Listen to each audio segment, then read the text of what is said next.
Imagine the sharp, coppery taste of blood in your mouth. Imagine the cold, unforgiving steel of handcuffs biting into your wrists.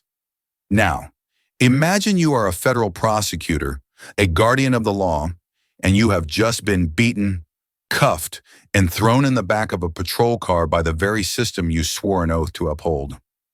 This is the story of how the shield becomes the sword. It's the story of what happens when the protectors become the predators, and when the quiet corners of a city are ruled not by law, but by the men who wear the badge. We're going deep into a city's dark heart tonight. Let us know in the comments what city or state you're watching from, and tell us if this story feels frighteningly close to home. If you believe in telling the stories that matter, the ones that expose the truth no matter how ugly, make sure to hit that like button, share this with someone who needs to see it, and subscribe to the channel. You won't want to miss what happens when the power you've just assaulted is the only power that can bring the entire corrupt system crashing down. The evening air in this forgotten corner of Northgate was thick with the ghosts of better days. It carried a heavy, composite smell. The damp, earthy scent of old brick, the sharp tang of diesel exhaust from a passing bus, and the faint, almost sweet perfume of rain that had fallen hours ago and still clung to the asphalt in shimmering patches under the streetlights. For Clara Vance, it was the smell of the truth. She stepped from the passenger side of a nondescript government sedan, closing the door behind her with a soft, solid thud that seemed to be instantly swallowed by the city's low hum. At 45, she had spent 2 decades of her life in courtrooms, breathing the sterile, recycled air of administered justice. But she had learned early that the real work, the foundational work, began here, on streets like this one. She was dressed for anonymity, a strategic disappearance into the urban landscape. Dark, comfortable jeans, practical walking shoes that made no sound, and a simple gray jacket zipped against the encroaching chill. Her hair, stripped of any hint of a salon's touch, was pulled back in a severe, no-nonsense ponytail. She could have been a teacher walking home, a social worker making a late visit, a resident weary from a long shift, a ghost, an observer. That was precisely what she needed to be. Her predecessor's final file on Northgate had been a monument to bureaucratic detachment. It was thick with statistics, charts, and appendices, clean columns of numbers detailing excessive force complaints, dismissed cases due to lost evidence, and polling data that quantified a deep, festering mistrust between the community and its police department. Statistics were clean, they were sterile. They presented a problem as an academic exercise, something to be solved on a whiteboard. Clara preferred the grit and texture of reality. She knew that behind every number was a human story, a pulse of anger, a tremor of fear. She needed to feel the city's pulse, or its lack thereof, for herself. Her appointment as the new assistant U.S. attorney for the district was still a closely guarded secret, known only to a handful of officials in the capital. The official press conference wasn't for another week. This brief period of anonymity was a gift, a tactical advantage she intended to press until the very last moment. It allowed her to walk these streets not as a prosecutor, but as a potential victim, a potential witness, a potential nobody. It was the only way to see the system with its guard down. The neighborhood was a patchwork of neglect and fierce resilience. Boarded up storefronts, their signs faded into pastel ghosts, stood shoulder to shoulder with brightly lit bodegas buzzing with the energy of a dozen conversations.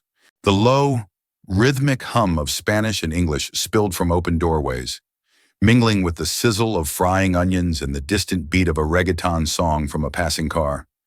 She saw an older woman sweeping her stoop with methodical, weary strokes, a small act of defiance against the decay. She saw a man under the hood of a battered sedan, his hands black with grease, trying to coax one more week of life from the tired engine. She saw life, not just statistics. She saw a community holding on, besieged but not broken. She'd spent her early career prosecuting gang cases in the toughest neighborhoods of Philadelphia and knew the subtle but profound difference between a community that had given up and one that was simply under attack. This one was under attack. She turned a corner, her gaze falling on a group of teenagers laughing on a stoop, their faces illuminated by the pale, ethereal glow of their phones.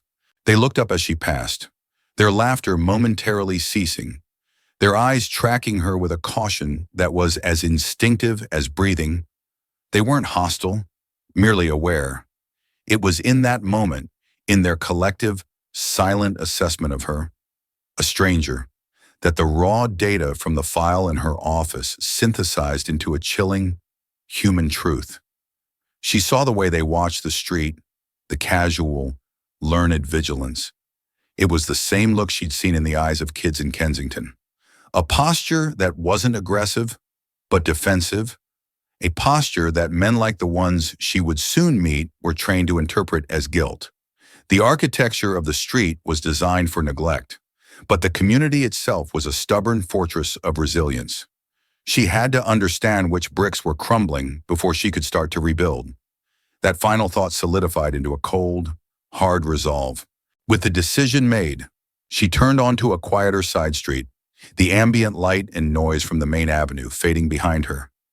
Here, the shadows were deeper, the silence more pronounced.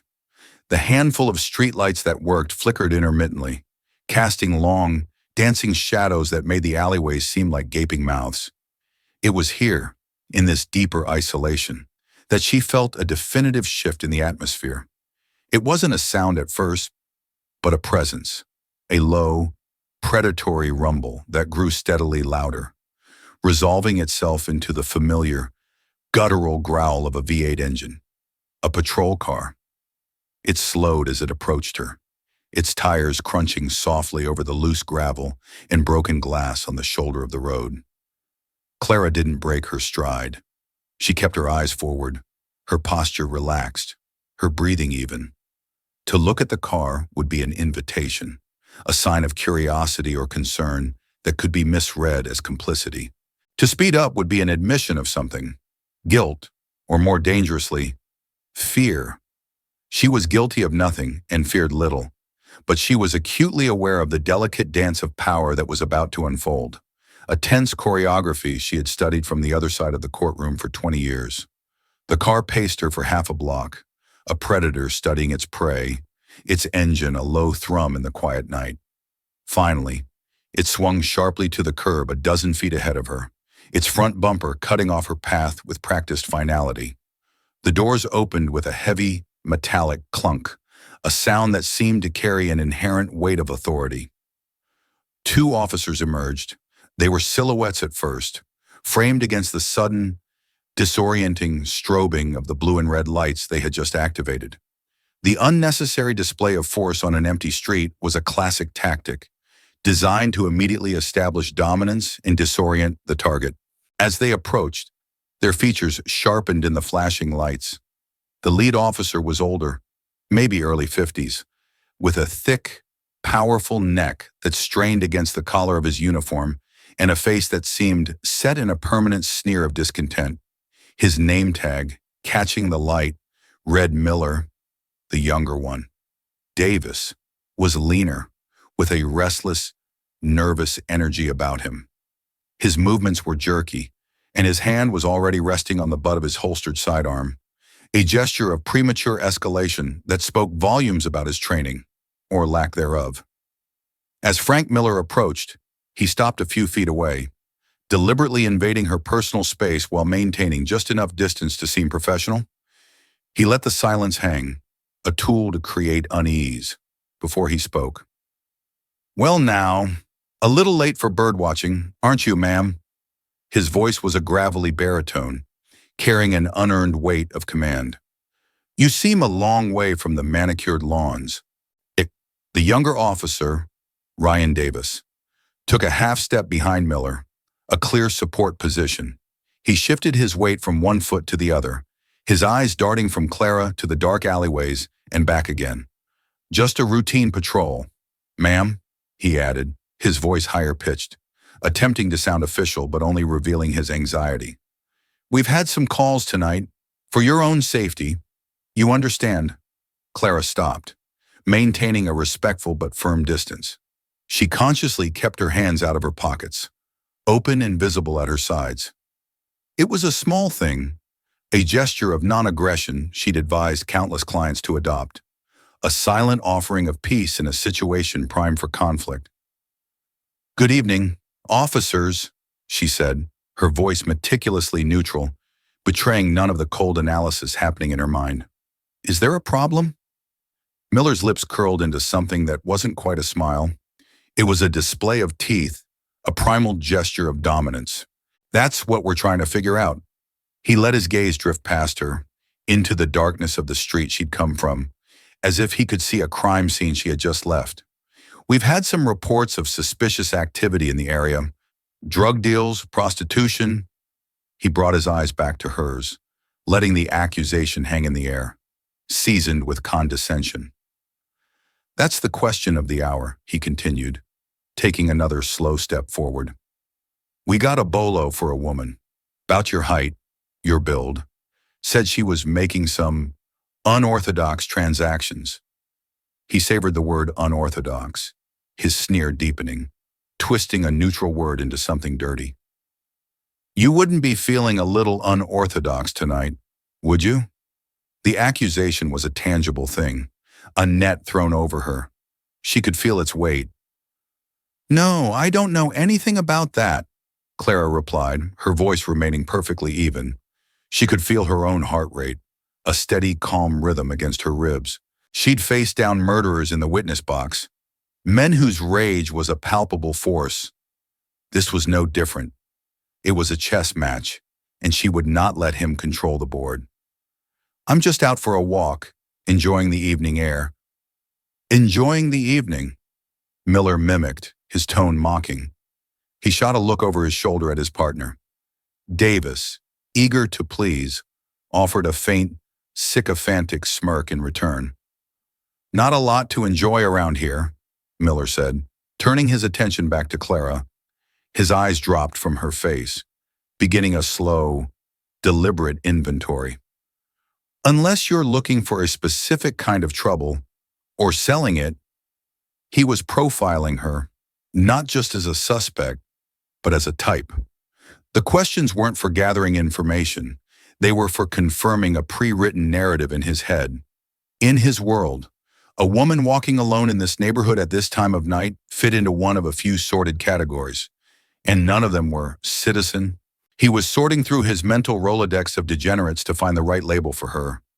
His gaze lingered on her simple gray jacket, her worn but sturdy walking shoes, her lack of a purse or any obvious sign of wealth. Each practical, unremarkable item was processed through his filter of suspicion. To a man like Miller, her simple attire wasn't a sign of practicality. It was a uniform. It was the costume of someone who belonged to the decay, not someone who was just passing through it. The absence of fear in her eyes, the calmness in her voice, these weren't signs of an innocent citizen secure in her rights. To him, they were signs of a hardened criminal, someone who knew the game and was challenging his authority within it. His eyes narrowed, the last vestiges of feigned politeness evaporating. He looked her up and down one final time, his expression hardening from a sneer into a cold, certain judgment. He wasn't just looking at her anymore. He was assessing a collection of evidence that confirmed his bias. He was judging her simple clothes as if they were a confession. The silent judgment in Miller's eyes was the true pivot point of the encounter. The initial fishing expedition for a confession had failed. Her calm refusal to be intimidated had short-circuited his standard process. The objective was no longer investigation. If it ever had been, it was now a simple, brutal assertion of dominance. He had failed to provoke fear, so now he would compel submission. The sneer returned to his face, wider this time, confident. He had made his decision. The pretense was over. "Not a lot to enjoy around here," he repeated, his voice taking on a harder edge. "So let's cut the crap. Why don't you show us some ID?" The demand hung in the air, a line drawn in the sand. Here it was, the pivot. The moment a citizen's freedom to simply exist was revoked, contingent upon their ability to produce a piece of plastic that satisfied an officer's curiosity. Clara knew her rights down to the last syllable of the last amendment. She could quote the relevant sections of the state vehicle code and the federal laws governing searches and seizures from memory. She also knew, with a chilling certainty, that on this dark street, under the glare of these flashing lights, the Constitution was a flimsy shield against a baton and a badge. The law was an abstract concept.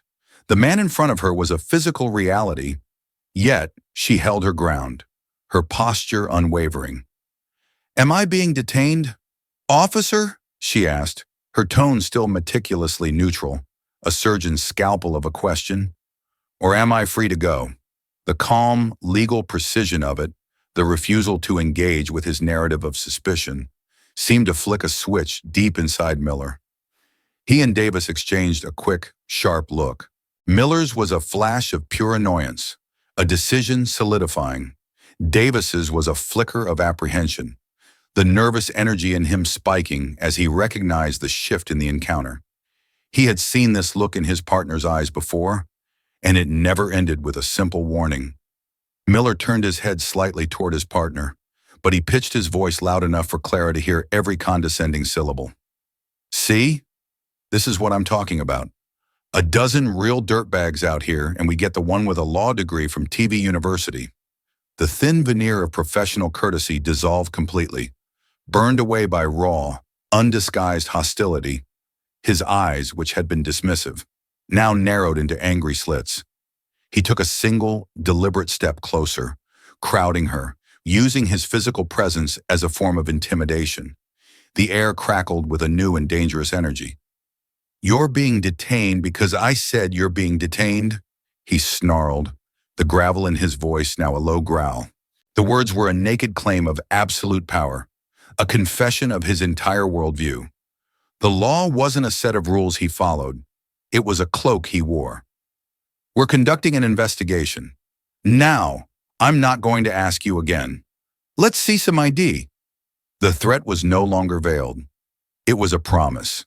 Clara felt the adrenaline beginning its slow, cold burn in her veins, but her expression remained a mask of impassive calm. She had made her choice the moment she turned onto this street. She had to play the handout. "Under Terry versus Ohio," she began, her voice as even and firm as a judge's gavel, "you need reasonable, articulable suspicion that I have committed, am committing, or am about to commit a crime." She enunciated each word with perfect clarity, not as an argument, but as a statement of indisputable fact. Just walking down a public street does not meet that standard. My clothes do not meet that standard. My presence here does not meet that standard. She paused, letting her words settle in the space between them. A direct challenge not to his authority, but to the legality of his actions. She held his furious gaze. "So I will ask you again, respectfully." The word was a deliberate, pointed jab. "What is your legal justification for this stop?" The question, so calm, so rational, was like a spark hitting gasoline. Frank Miller's face flushed a deep, angry red. He let out a short, ugly bark of a laugh, a sound utterly devoid of humor. "That's beautiful. It really is."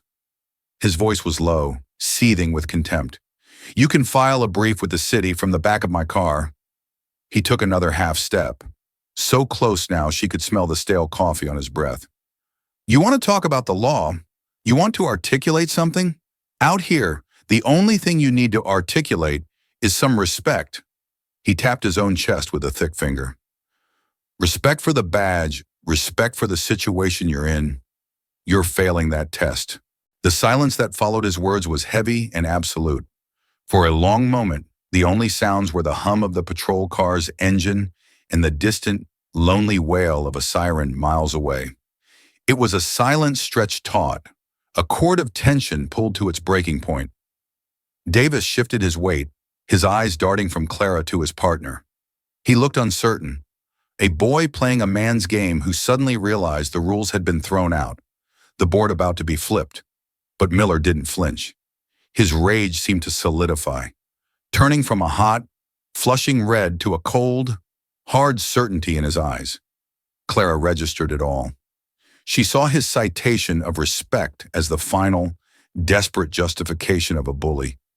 When the law wasn't on your side, you demanded deference. When facts failed you, you demanded submission. She had seen this exact pathology in gang leaders, in corporate tyrants, in abusive spouses. It was the universal tell of a man whose authority was hollow, propped up only by fear. She knew it was a risk. Quoting case law to a man who saw the law as a weapon for his own convenience? It was like speaking Latin to a wolf, but she had to know. She had to see how far they would go when confronted not with aggression, but with the simple, unyielding truth of their own legal limits. This was no longer an academic exercise. This was the test. She had to know what the people of Northgate, the ones without a law degree, the ones whose hands would be shaking, whose voices would crack with fear, faced every single night. Her calm resolve was, in itself, the final provocation. Miller was a man who operated in a world of predictable reactions: fear, submission, panicked lies, or aggression. Clara's quiet, analytical stillness was a language he couldn't comprehend, and it infuriated him on a visceral level. He saw her refusal to be intimidated not as strength, but as the ultimate form of disrespect. She wasn't just questioning his stop, she was questioning his entire world, the foundation of his authority. The quiet before the storm was over. His sneer twisted into something uglier, something more personal. He invaded her personal space, his bulk eclipsing one of the flickering streetlights, casting his face in a menacing shadow. "You think you're smart, huh?" he growled, his voice low and guttural. He gestured vaguely at the dark street with his thumb. "Think you can come down here to my street and tell me my job? You some kind of street lawyer?" The question was rhetorical, a pure expression of contempt. He didn't wait for an answer, his own rage fueling a rambling, self-pitying tirade. "You think you're better than me? Walking down my street, quoting your little books at me? A woman like you should know when to just smile and walk away. But you couldn't do that, could you? Had to have the last word." The words were a venomous cocktail of wounded pride and misogyny. Her gender was now an explicit part of her crime in his eyes. Her calm, intelligent defiance was an affront a man might get away with, but from a woman, it was an unforgivable sin. "I am the law out here," he declared, his voice rising, the words echoing slightly in the silent street. He jabbed a thick finger toward the darkness. "There's no judges, no lawyers in fancy suits. There's just me, you, and the situation. And right now, the situation is, you're a mouthy bitch who is interfering with a police investigation." The profanity was a calculated weapon, designed to shock her, to throw her off balance and provoke a reaction he could use. But Clara didn't react. She had been called worse by men who were facing life in prison. Her face remained a mask of impossible calm, though she could feel the adrenaline beginning to sing in her veins. She held his gaze, refusing to be intimidated. It was a mistake. To a man like Miller, direct eye contact in this context was another intolerable act of defiance. She gave him one final, flat line of fact, a last offering to the rule of law before it was completely abandoned. "You have no grounds for this," she stated, her voice devoid of emotion. "If you touch me, it will be assault." That was the final word. The clinical, legal term, assault, spoken with such certainty, was the trigger. Miller's face contorted in a mask of pure fury. The chess match was over. He was flipping the board. He lunged. It wasn't a push or a shove. It was a sudden, explosive movement, a predatory burst of violence that bridged the space between them in an instant. Before Clara could even fully process his intent, his left hand shot out and grabbed the front of her jacket, his knuckles digging into her sternum as he twisted the fabric, yanking her forward and off balance. His right hand, already balled into a thick, meaty fist, swung in a tight, vicious arc. The impact was a starburst of white-hot pain on her left cheekbone. Her head snapped violently to the side with a force that sent a sickening shockwave down her spine. The world tilted, the flickering streetlights smearing into chaotic streaks of orange and white. The immediate, sharp, coppery taste of blood instantly filled her mouth, where the inside of her cheek had been slammed against her teeth. She stumbled backward, her vision swimming, a high-pitched ringing in her ears. The sheer, unadulterated shock of the blow was profound. It wasn't just the pain, it was the violation. For 2 decades, she had weaponized the system against violent men. Now the system itself, in the form of this man's knuckles, had been weaponized against her. "Now you're resisting arrest," Miller grunted, his voice filled with a sickening, triumphant satisfaction. He had what he wanted, a physical justification for the narrative he had already written. He yanked her forward again by her jacket, her feet tangling beneath her. Ryan Davis, who had been frozen in place, a statue of wide-eyed disbelief, finally sprang into action, as if his partner's violence had broken a spell. He grabbed her right arm, twisting it behind her back with a practiced, painful efficiency that spoke of countless repetitions. Clara didn't fight back. A part of her mind, the cold, analytical part that was already taking over, knew it was pointless. Resisting would only feed their story and invite more violence. She let her body go limp, a strategic surrender. It was a difficult, humiliating thing to do, to cede physical control so completely, but her mind was already working, her focus narrowing. She was a prosecutor again, not a victim. She was observing, documenting, building her case, the time, her brain cataloged, the location, the lack of provocation, the specific words used, mouthy bitch, interfering, the force of the blow, the precise point of impact, the immediate taste of blood. "Turn around, put your hands behind your back," Miller shouted, the command absurd given that they were already forcing her into that exact position. The cold, unforgiving steel of the handcuffs bit into her wrists. The sound of the ratchet echoed in the quiet street as Miller cinched them tight, far tighter than necessary. The metal teeth dug into her skin, a brutal punctuation mark on his assertion of total control. He then shoved her forward, propelling her toward the patrol car. Her left knee hit the hard pavement, the impact sending another jolt of pain up her leg. A small, sharp stone dug into her skin through the denim of her jeans. "Watch her head," Davis said, his voice a reedy, nervous tremor as he recited the line by rote. He was back on script, trying to find footing in a situation that had spiraled out of his control. Miller just snorted in contempt at his partner's half-hearted attempt at procedure. He grabbed a handful of her ponytail, yanking her head down with a grunt of effort, and shoved her into the back of the car. She landed awkwardly on the hard, unforgiving plastic seat, her cuffed hands digging into her lower back. The world outside was now framed by a cage of thick wire mesh. The door slammed shut with a deafening finality, the sound echoing in the small space, sealing her in a cocoon of vinyl and helplessness. For a moment after the door slammed, the world was just the muffled silence of the car's interior and the rhythmic flashing of red and blue lights painting the dirty windows. Outside, Miller and Davis stood for a moment, their conversation a low, indistinct murmur through the glass. Miller was breathing heavily, still amped up on the adrenaline and rage of the confrontation. Davis kept glancing back at her, his face pale and strained in the strobing lights. The triumphant aggression was already starting to curdle into something else in the younger officer's eyes. The first faint glint of fear. The driver's side door opened and Miller slid in, the car dipping under his weight, filling the small space with the scent of cheap pine air, freshener, and his own smug sweat.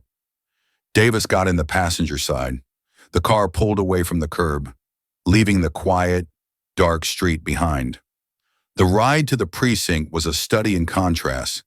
Outside the cage windows, the city lights of Northgate slid by in a blur of neon and shadow, a world of life from which she was now violently disconnected. Inside the car, the silence was thick with the residue of violence. Miller drove with an aggressive confidence, running a stop sign, taking a corner too fast, occasionally glancing in the rearview mirror to catch Clara's eye. a predator checking on its captured prey.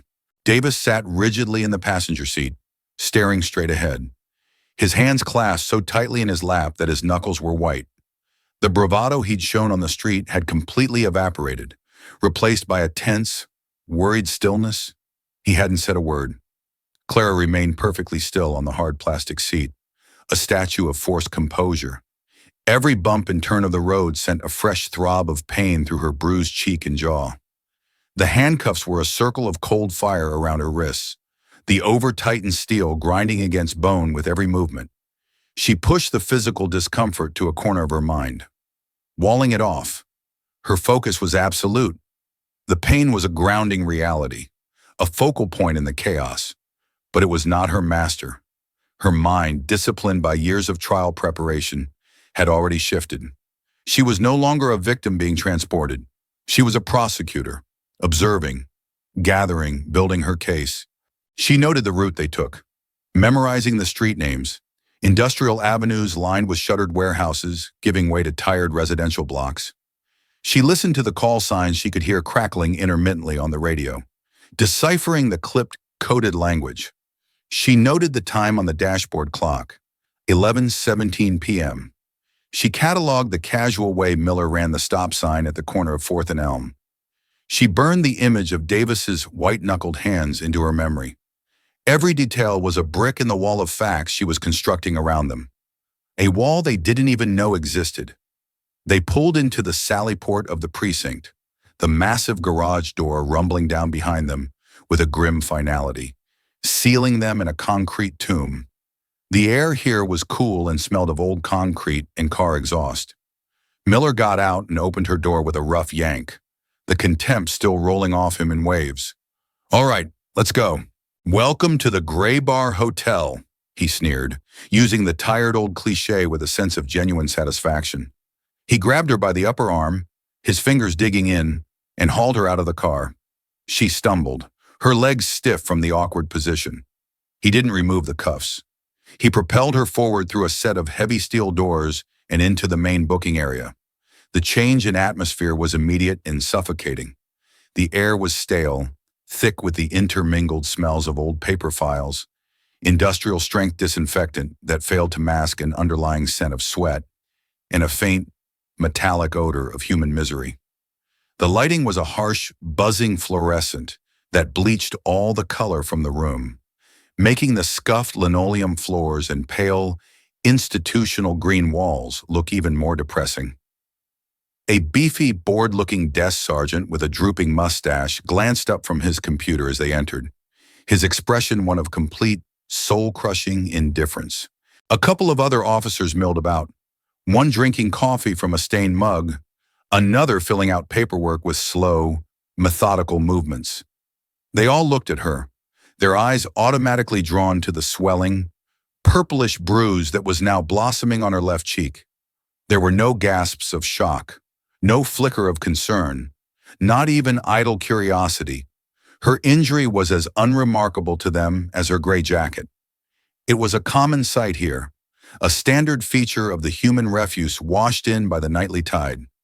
The desk sergeant, whose name tag read Patrick Sullivan, finally spoke, his voice a monotone drone that suggested he was already tired of this interaction before it began. "What we got here, Miller?" Another officer, leaning against a filing cabinet, smirked. "Looks like you found a talker. Frank," he called out. "She tried to give you the 'I know my rights' speech?" Miller, energized by his audience, shoved Clara toward the high booking counter. "She gave me a whole lecture," he announced loudly, leaning against the counter in a posture of casual triumph.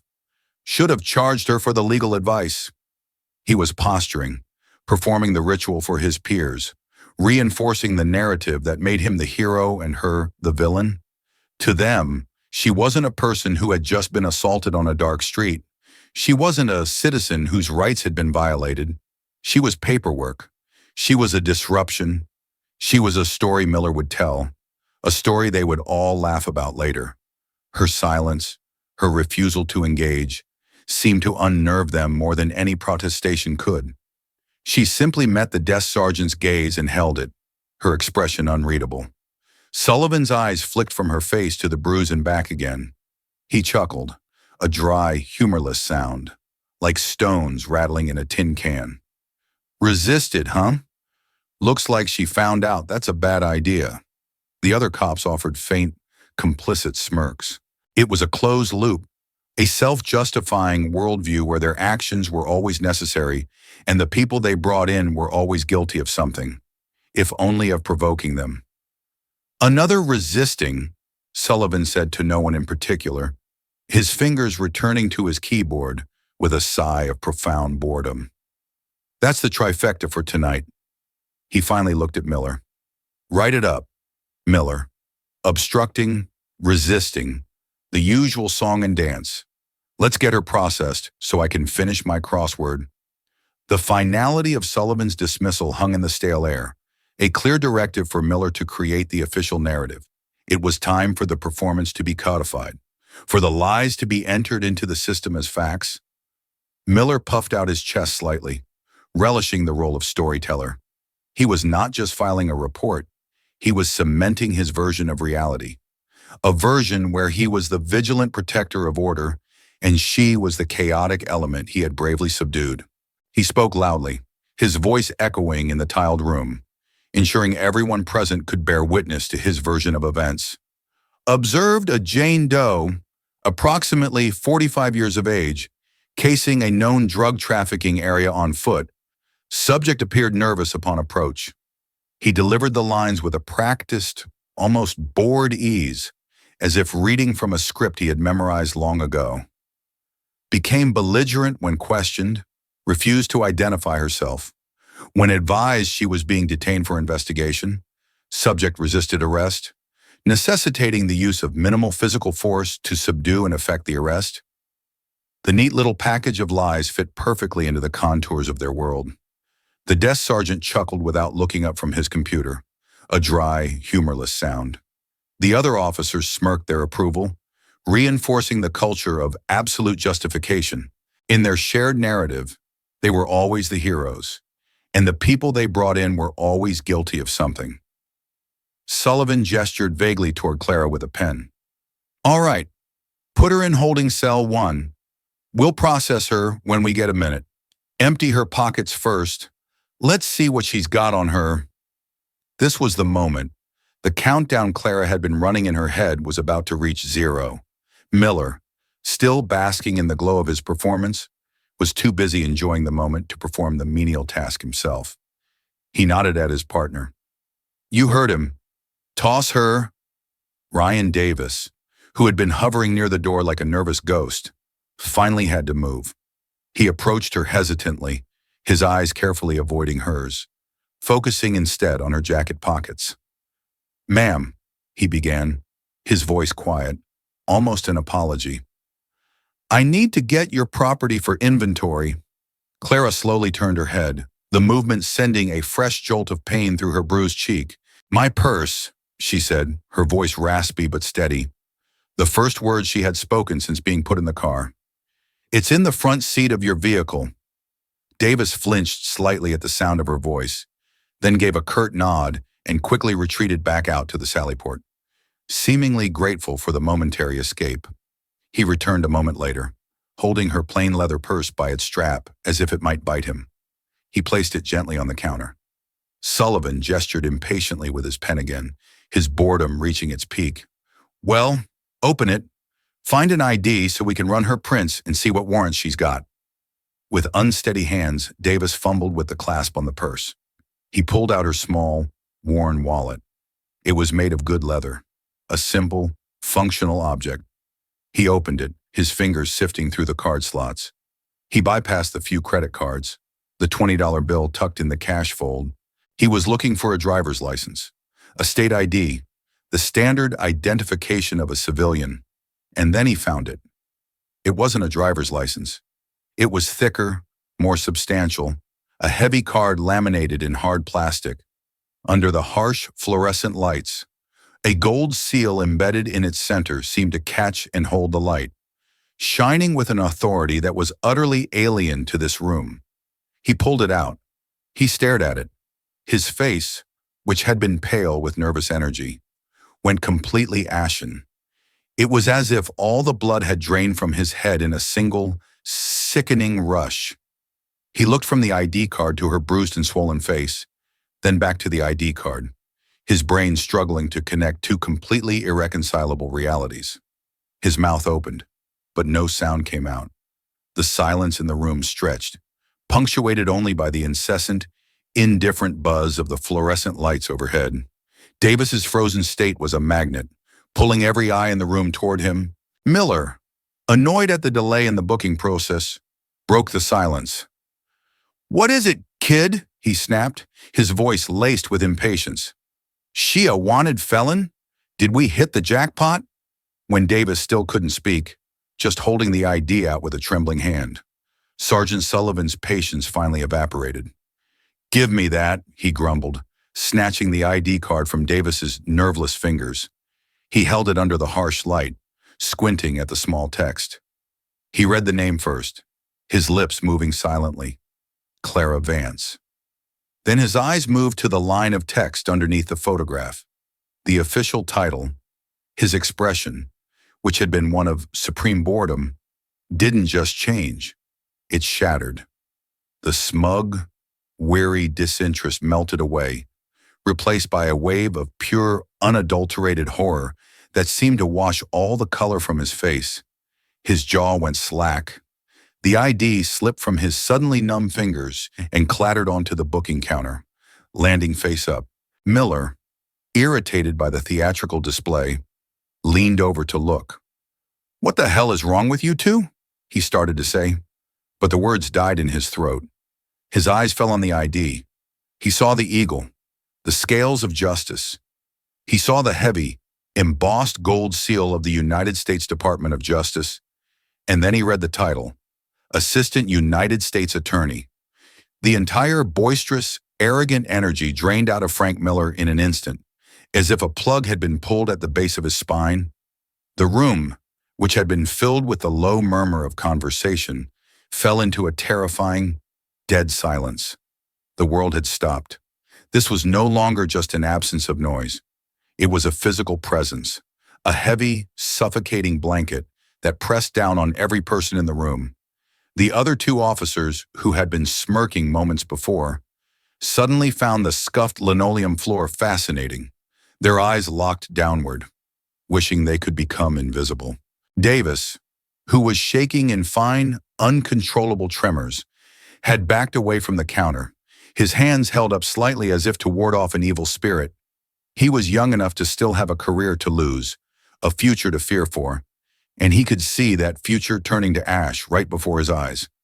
Sullivan stared at the ID on the counter as if it were a live bomb, ticking down to zero, but it was Miller who was truly frozen. The smug, triumphant posture had collapsed, leaving a hollowed-out shell. His face, flushed with victory just a minute ago, was now a pasty, sickly white. He looked from the ID to Clara's bruised and swollen face, then back to the ID. The connection was being made in his brain, slow and horrifying, like two trains colliding in a tunnel. He had not just assaulted a citizen. He had not just arrested some mouthy bitch from the wrong side of town. He had assaulted a federal prosecutor. He had struck a direct representative of the very power structure he thought gave him impunity. The system he served wasn't his shield anymore. It was the weapon now aimed directly at his head. It was Sullivan, the desk sergeant, who broke the spell. He moved with a sudden, panicked urgency that was almost comical, fumbling for the keyring on his belt, his hands clumsy with dread. "Jesus Christ, Miller," he hissed, his voice a strangled, terrified whisper. "What did you do?" He rushed around the counter, nearly tripping over his own feet. He reached for Clara's cuffed hands, his movements jerky. He found the right key and unlocked the handcuffs. The metal sprang free from her wrists, leaving angry red welts and deep indentations on her skin. The sudden release of pressure sent a tingling wave of pins and needles through her hands. Clara didn't look at any of them. She slowly, deliberately, brought her hands in front of her, rubbing her wrists to restore circulation. Each small, controlled movement was an act of power. She just let the silence do the work. Ma'am, Sullivan began, his voice cracking. He swallowed hard, trying again, his professional monotone replaced with a high-pitched, pleading tone. Prosecutor, there's been a clerical error, a misidentification. He spun around to the still-frozen Davis. Davis, get her a chair. Get a water. We need to document our immediate corrective actions. The words were a frantic cascade, a desperate attempt to build a new record, one of care and concern, over the old one of contempt and violence. Miller finally found his voice, but it was a pathetic, reedy thing. Nothing like the confident bark he'd used on the street. A misunderstanding, he stammered, taking a hesitant step toward her. We were responding to a call. It was dark. We didn't know. The excuse died in his throat. It was pathetic, and he knew it. They all knew it. Clara finally lifted her head, her cool, assessing gaze sweeping over the three men. The contempt was gone from their faces, replaced by a raw, primal fear. It was a look she had seen many times before, on the faces of powerful men in the witness stand when their lies finally crumbled around them. "Get the captain!" Sullivan snapped at Davis, who was still paralyzed by the door.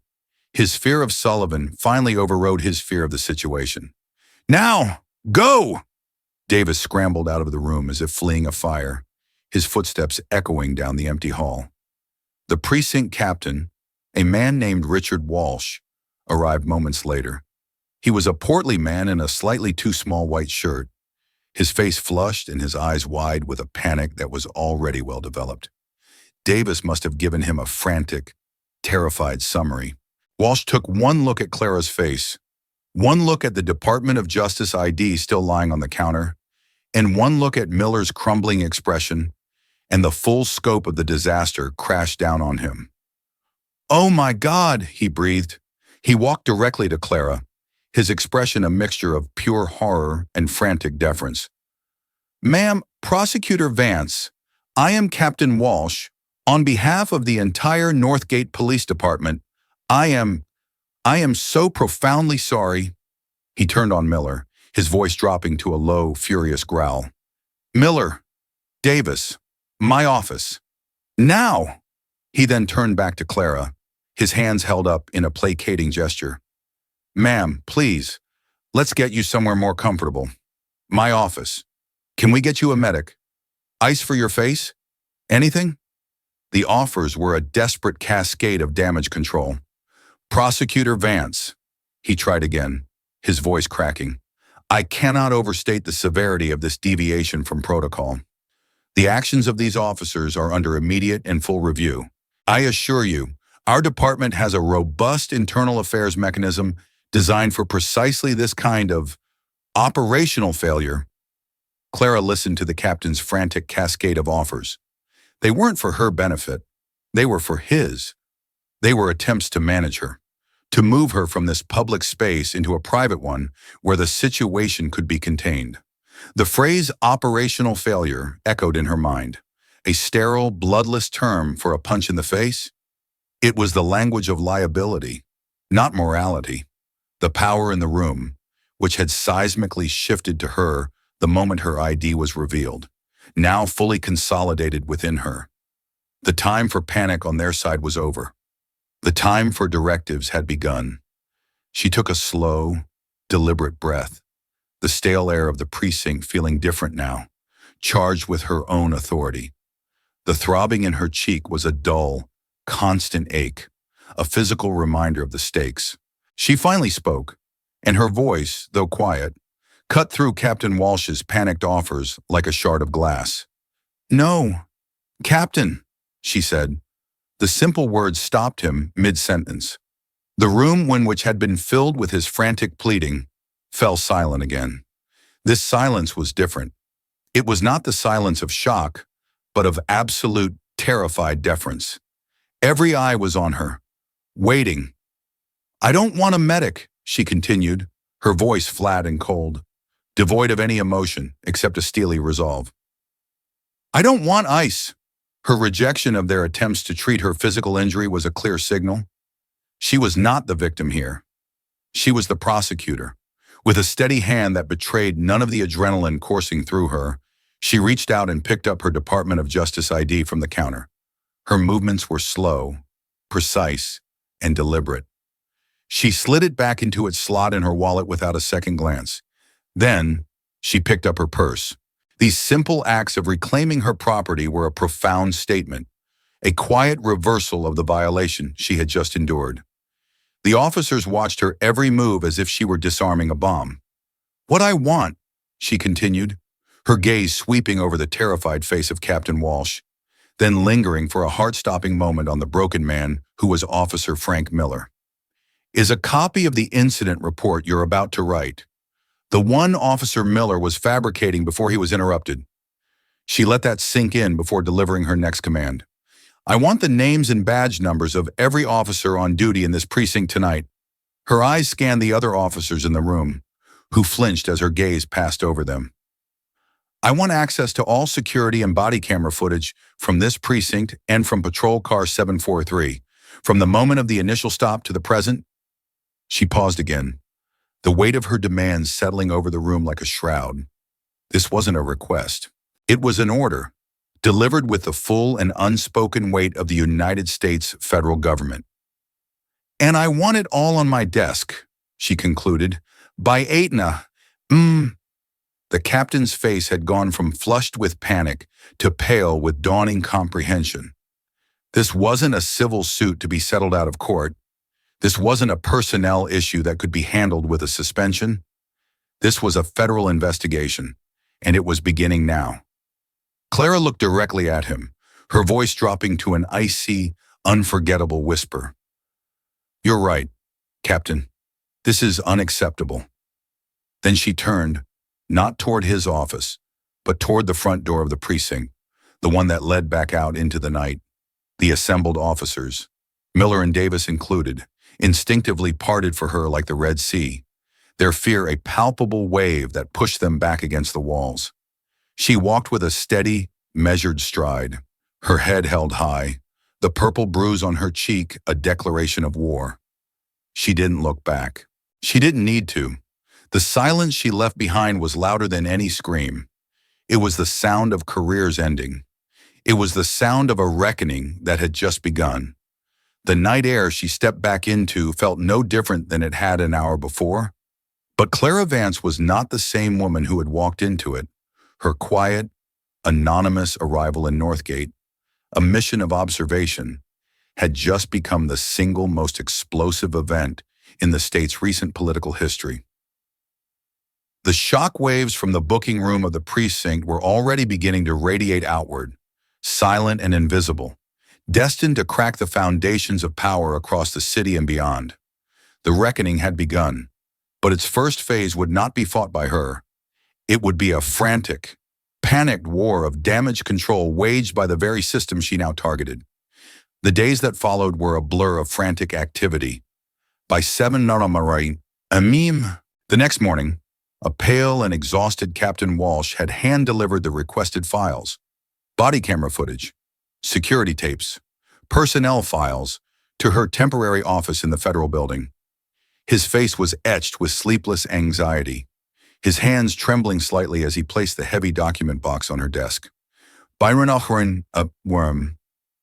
The mayor had called, his voice a slick, practiced blend of profound apology and careful political maneuvering. He spoke of launching an independent review, of his city's commitment to accountability, of the deep respect he had for the Department of Justice. By noon, the state's attorney general had reached out, his tone grave, offering the full, unsparing cooperation of his office. They all wanted to know the same thing, though none dared to ask it directly. What did she want? They saw the situation through the familiar, transactional lens of institutional crisis. They assumed she would file a multi-million-dollar lawsuit against Frank Miller and Ryan Davis personally, and against the city for its negligence. They were ready to offer a swift, generous settlement, a quiet agreement to make the problem disappear. They were prepared to fire the two officers immediately, to offer them up as a public sacrifice to appease her rage. It was the standard playbook, a political ritual as old as corruption itself. Isolate the bad apples to protect the orchard. They wanted to frame the incident as a tragic anomaly, a failure of individuals, not of the system that had trained, armed, and empowered them. Clara met with them all in a sterile conference room in the federal building, a place as colorless and devoid of soul as the precinct booking room. She sat at the head of a long, polished table, listening. The bruise on her cheek was a constant, visible reminder of the issue at hand, an accusation that no apology could erase. It had blossomed into a painful, mottled tapestry of purple, blue, and sickly yellow. She wore no makeup to conceal it. She let it speak for her. She listened to their promises, their frantic attempts to manage the crisis. She listened as they talked about Miller's 25 years of service, his nearing pension, a messy divorce he'd gone through last year.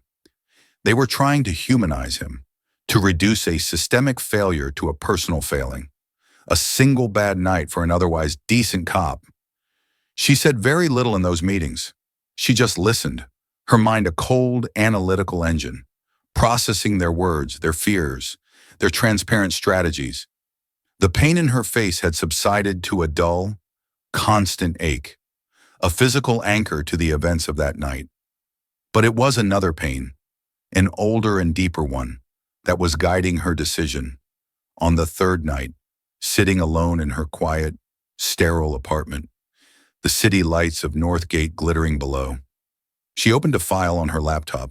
It wasn't a case file from Northgate. It was an old one from her time in Philadelphia, a ghost from a past failure. The name on the file was Elena Flores. The screen illuminated a photo of a young woman, barely 20, with bright, hopeful eyes and a shy, tentative smile. She had been a witness to a gang-related shooting, a brave young woman who had seen something terrible and agreed to testify.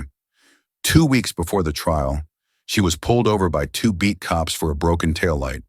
It was a stop orchestrated by the gang, a clean, legal pretext for witness intimidation, carried out under the color of law. The officers had hassled her, intimidated her, run her name, making it clear she was on their radar.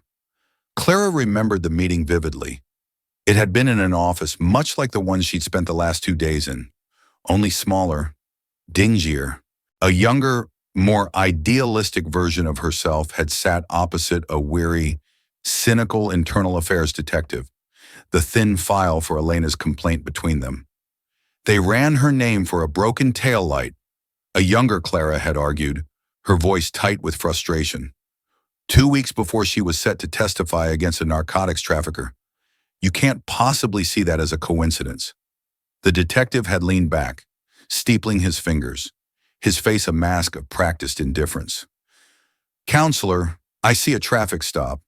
A valid one. The bulb was out. My guys can't read minds. They don't know who's a witness and who's just a girl from Kensington with a busted taillight. A girl from Kensington, Clara had repeated, stunned by the casual dismissal. Is that how you see her? Not as a citizen we swore to protect? Not as the key to a murder case?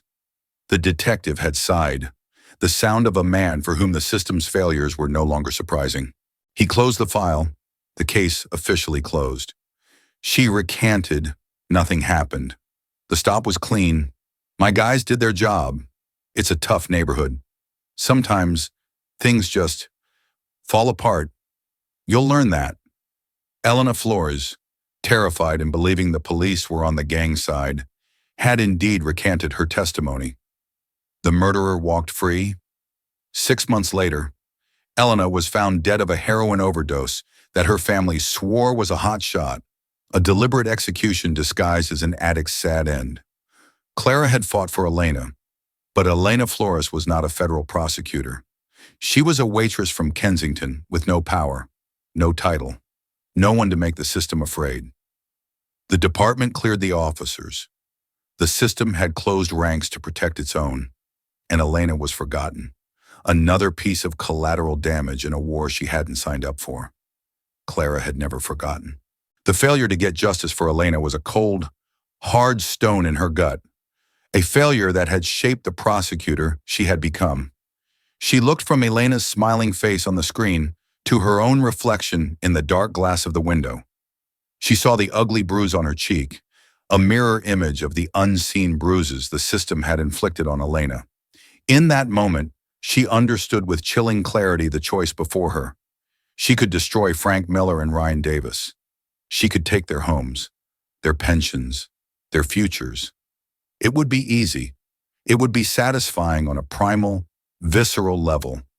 A part of her, the part that still tasted blood in her mouth and felt the phantom grip of the handcuffs on her wrists, screamed for that kind of personal, devastating revenge. She could picture Frank Miller's life falling apart. The satisfaction of it would be a flash of heat, bright and intense. His pension, his house, his smug certainty, all turned to ash. It would be justice. But it would be a small justice, a personal justice, the kind of justice that leaves the machine that built him intact, ready to produce another Frank Miller tomorrow. The IA detective in Philadelphia wasn't evil. He was just tired, part of the machine. Destroying Miller was easy. Fixing the machine, that was the real work. The work Elena Flores deserved. The real enemy wasn't just Frank Miller. It was the culture that empowered him. The casual contempt of the desk sergeant, the complicit silence of Ryan Davis, the bureaucratic indifference of the IA detective in Philadelphia, the blue wall that made them all feel untouchable. Destroying Miller and Davis would be like cutting off two heads of a hydra.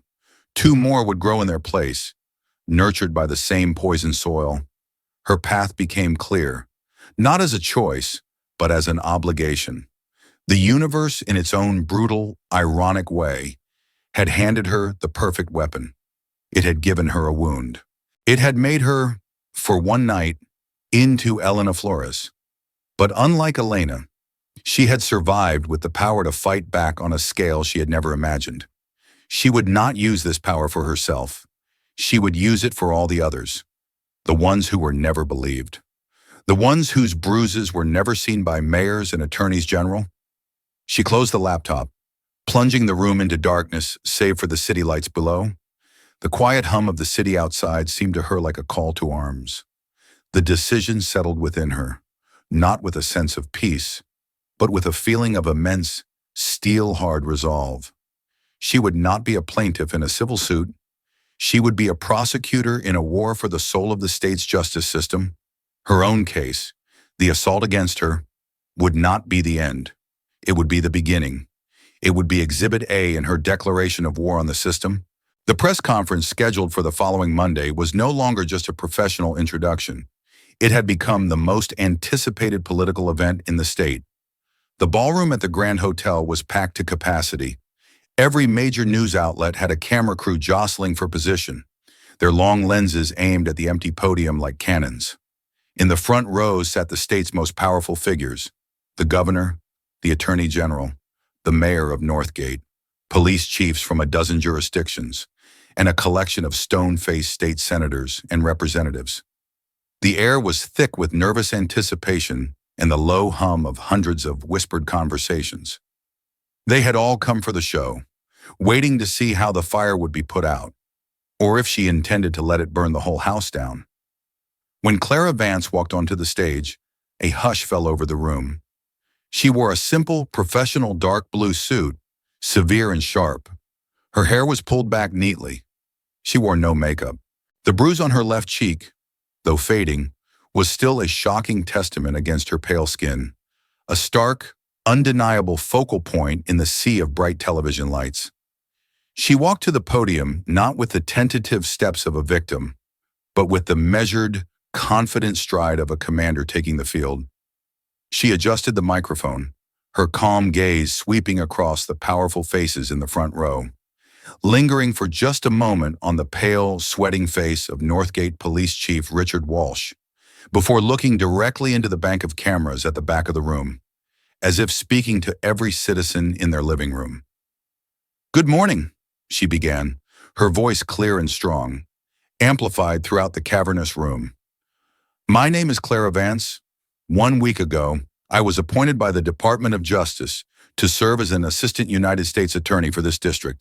My formal introduction was scheduled for today, but my real introduction to this state happened last Tuesday night on a quiet street in Northgate. A collective intake of breath rippled through the audience. This was it. I did not identify myself as a prosecutor, she continued, her voice even and factual, devoid of self-pity. I identified myself as a citizen. I was walking on a public sidewalk. I was stopped by two police officers without legal cause. When I questioned the legal basis for my detention, I was told, and I quote, "I am the law out here." She paused, letting the blunt, unvarnished words hang in the air.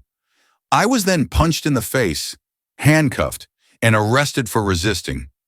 She could see the shock on the faces of the politicians, the grim, tight-lipped expressions of the police chiefs. In the booking room at the Northgate precinct, I was treated with contempt. I was an object, not a person, another piece of paperwork. And then they went through my purse. They found my credentials, and in an instant, everything changed. The contempt vanished, replaced by terror.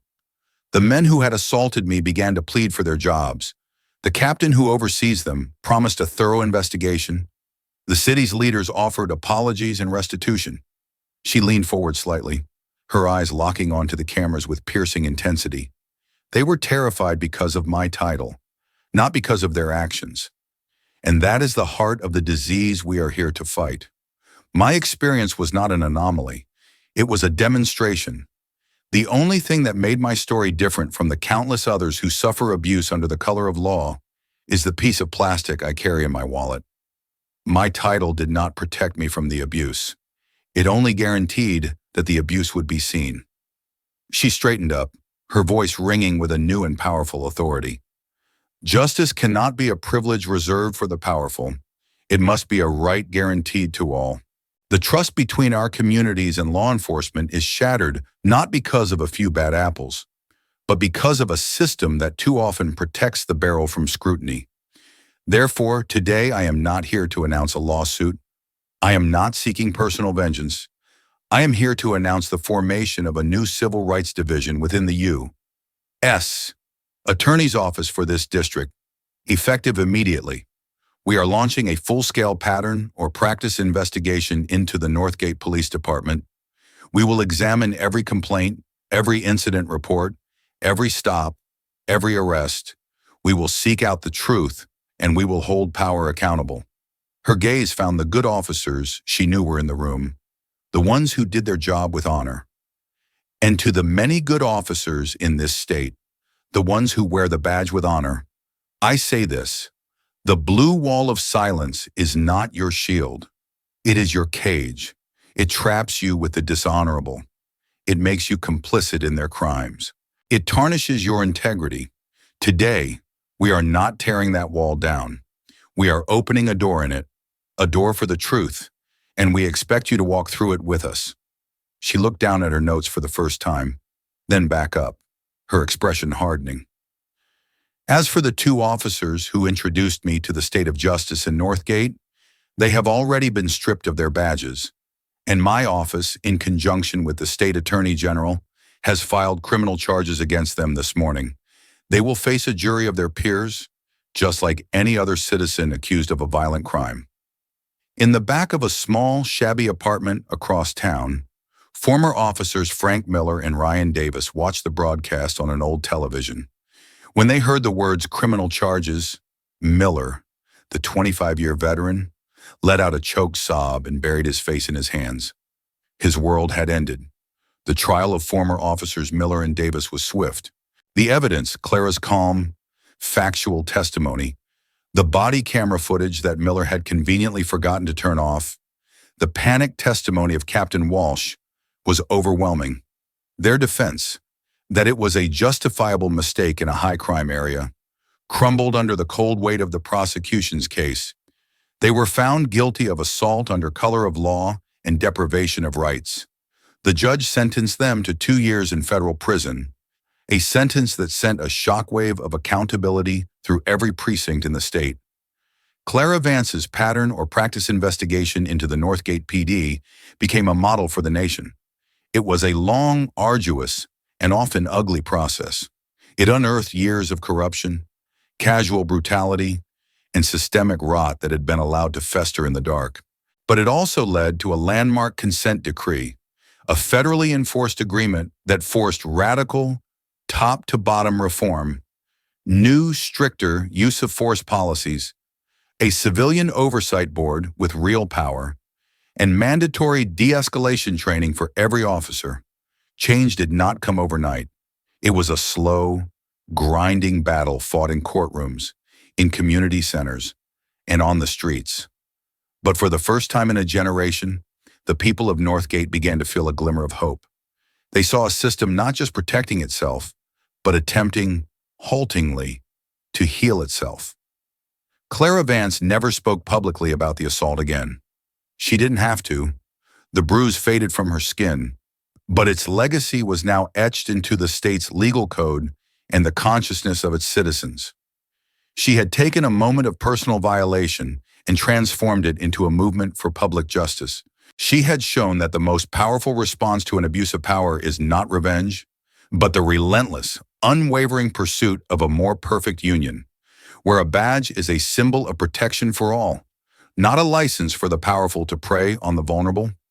1 year later, on a street not far from where Clara had taken her walk, a young, newly trained Northgate officer named Ramirez arrived at the scene of a tense street argument between two men.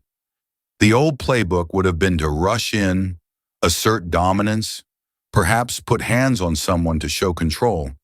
Instead, she stopped 10 feet away, her hands visible and relaxed. Her voice was calm, respectful. "Gentlemen, I can see you're both upset. My name is Officer Ramirez. I'm not here to take anyone to jail. I'm here to make sure everyone goes home safe tonight. Talk to me. What's going on?" The two men, surprised by the approach, slowly lowered their voices. The tension began to bleed out of the scene. The scene ends not with violence, but with conversation, showing a small, tangible result of the systemic change.